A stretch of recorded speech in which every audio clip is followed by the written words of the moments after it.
Good morning and welcome to Thoughts and Updates. I'm in the inside because Storm Ciara is battering Scotland with 80 mile an hour winds, which is not particularly great. So I've decided to keep it here.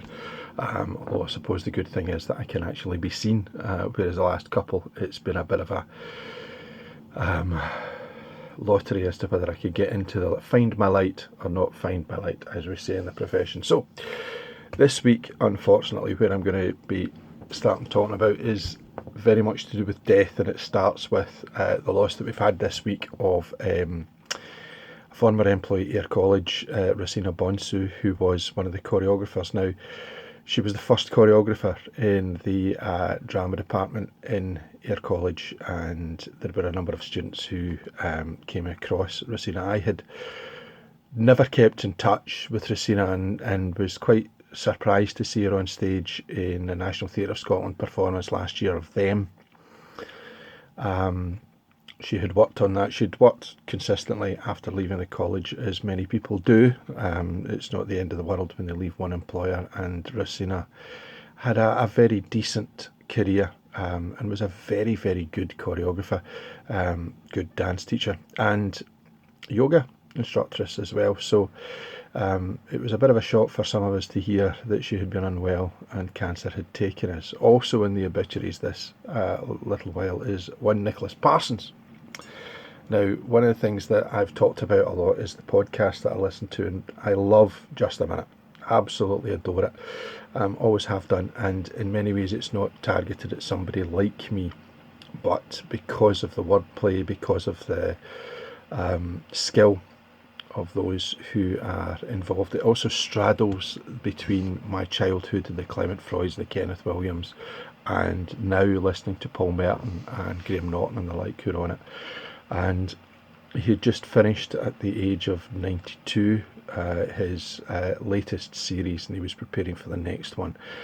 I almost bumped into him at the Pleasance at the Fringe one year, an event that he loved and he adored. I think he'd been at almost at every single Fringe and performed at quite a few of them, and used to take Just a Minute up there too.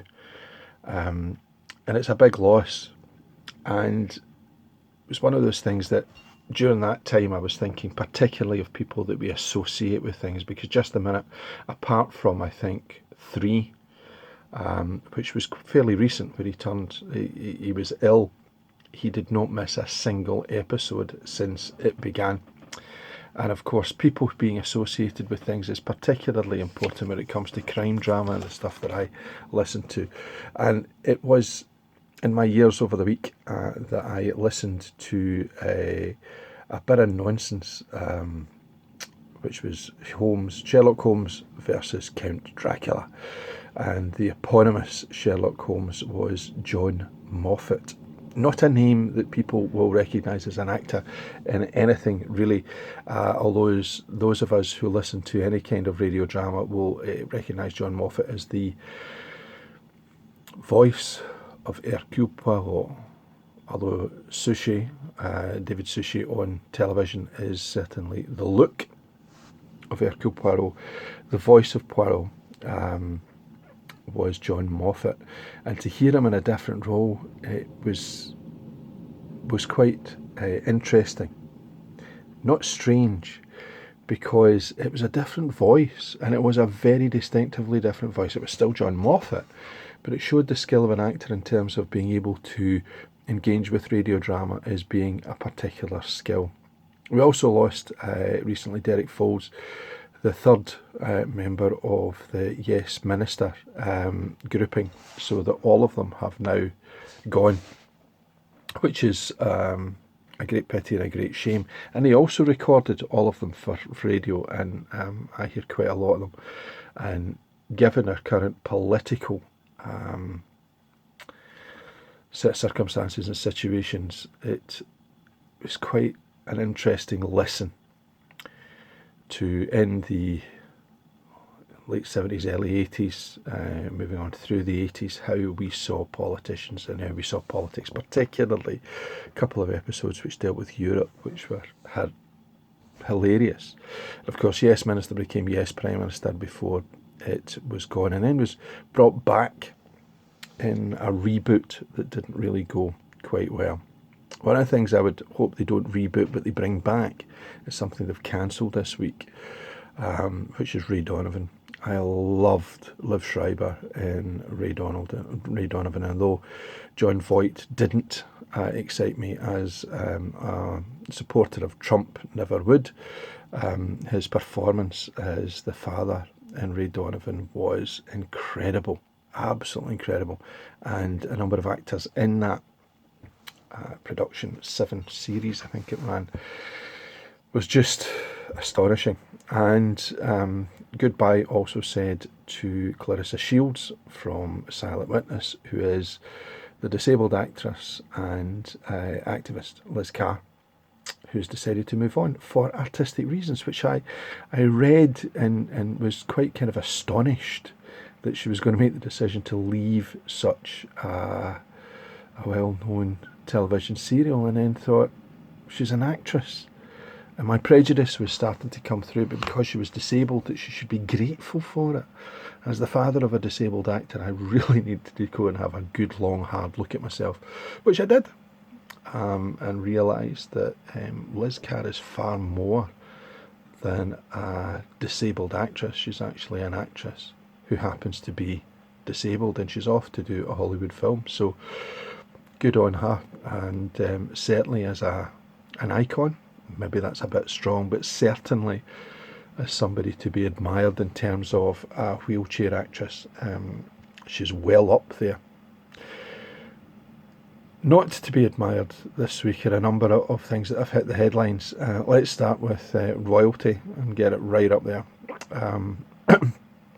The issue of sex and sexuality has been very, very prominent over the last month or so.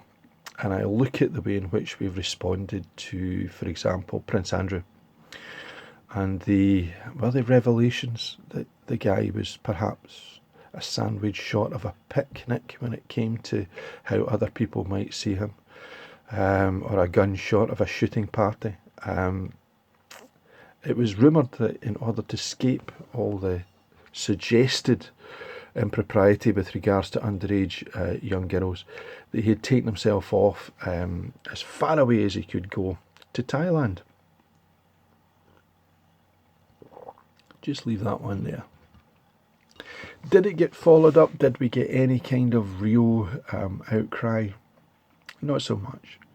Then the revelation this week that Philip Schofield, good old Pip, is gay. And lots of supportive messages, which I'm not getting at. I think that's a fantastic thing for him when he has struggled and gone through, and he prominently put his own family at the front of all this, which I think was very, very right.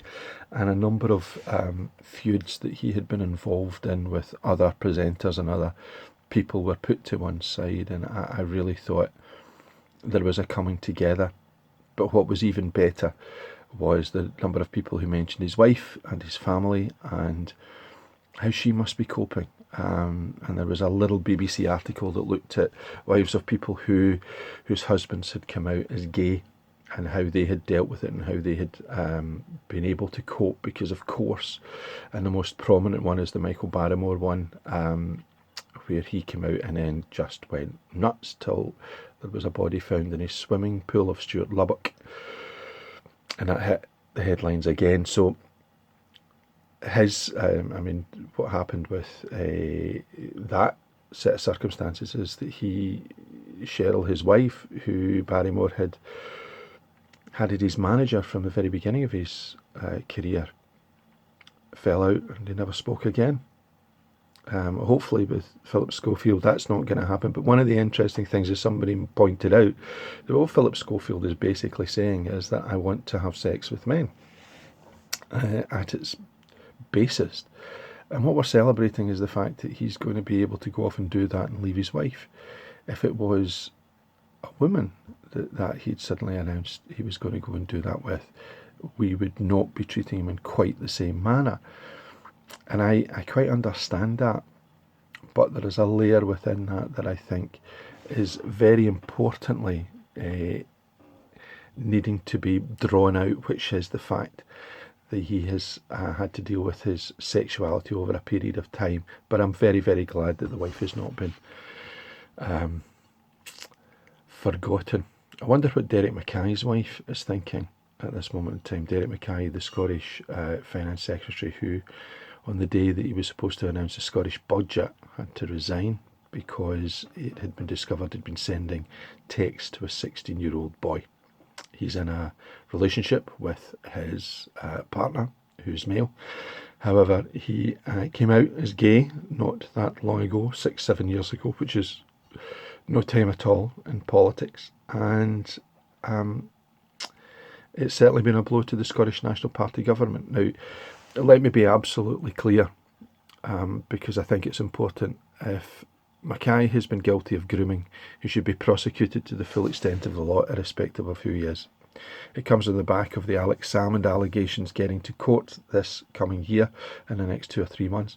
If Alex Salmond is guilty of any sexual impropriety, he should be imprisoned and prosecuted to the full extent of the law.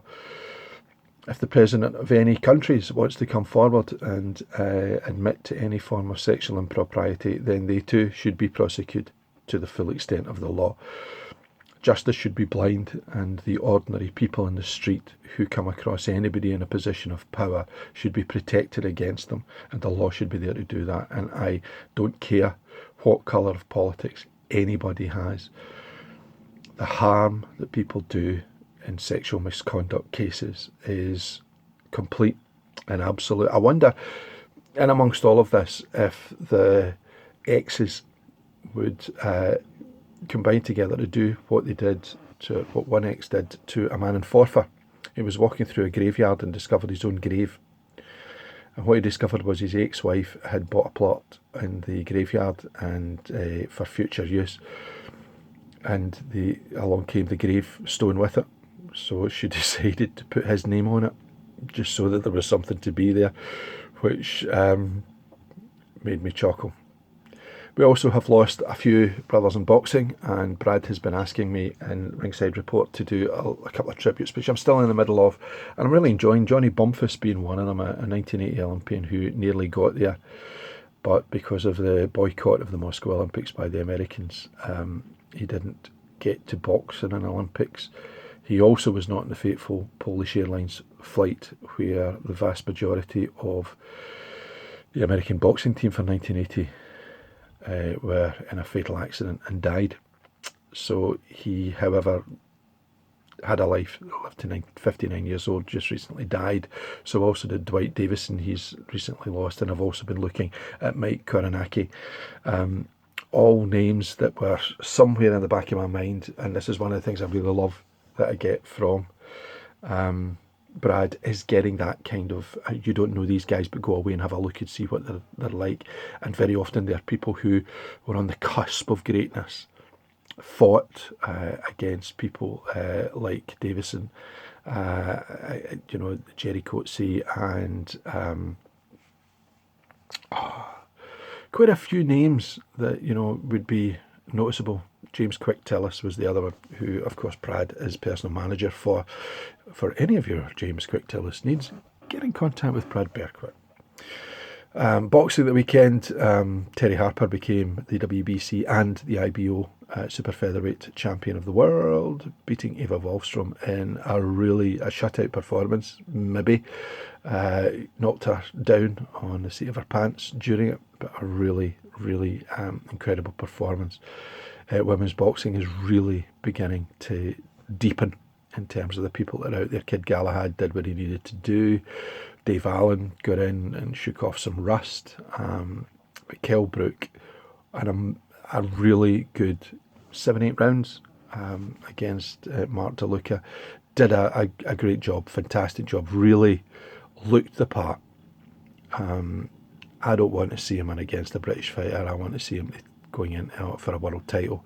So Liam Smith, no. Amir Khan, no. I think he could get us another world title. He looked good enough. A few things in terms of the first couple of rounds which weren't quite in sync, but I think there's plenty to work with. Ayr are now out the cup. St Johnstone went through, and Shall we get a shock today? Who knows? Finally, writing this week, I've done a review of Born to Manifest, which was an outstanding piece of work. There's 2 pieces of outstanding work that I have seen this year, and I've only seen 2 to review. Surely that's going to come to an end at some point, very probably, but I'm enjoying it while it's there. I also got to interview a couple of people who are working with the Care Experience Group in Whatever Happened to Jaggy Nettles, which is on at the Scottish Youth Theatre this week. And this has been an interesting beginning to the theatrical year. And I also bumped into one of my old mates and now very well-regarded writers, David Ireland, when I was out seeing Adrift at the Scottish Youth Theatre. So, an interesting start to the year. The storm's still billowing outside, and next week I shall do my utmost and my best to get out and about. So if you've got any suggestions as to where I should go, keep them clean, and Coventry's too far away. Until then, bye for now.